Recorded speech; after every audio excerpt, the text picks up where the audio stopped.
நேற்று தெலுங்கில் வெளியாகிற படம் இருமுடி. அது தமிழில் டப் பண்ணி வெளியிட்டிருக்காங்க.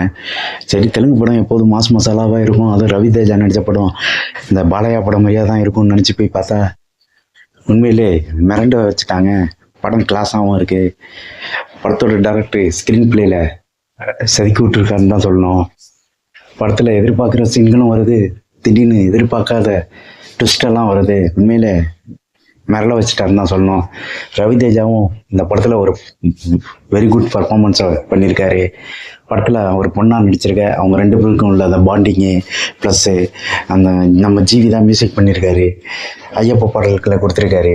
அந்த பாடலுக்கு இனிமேல் சபரிமலை போகிறவங்களுக்கு யூஸ் பண்ணுவாங்கன்னு நினைக்கிறேன். அந்தளவுக்கு ஒரு ஹிட்டான பாடல்களை 3 பாடல்களை கொடுத்துருக்காரு. ப்ளஸ்ஸு படத்தோட நேர்த்தியான திரைக்கதை, எமோஷன் சீன்கள் எல்லாமே ரசிகர்களை கவருது. உண்மையிலே எல்லாரும் பார்க்க வேண்டிய படம் தான்.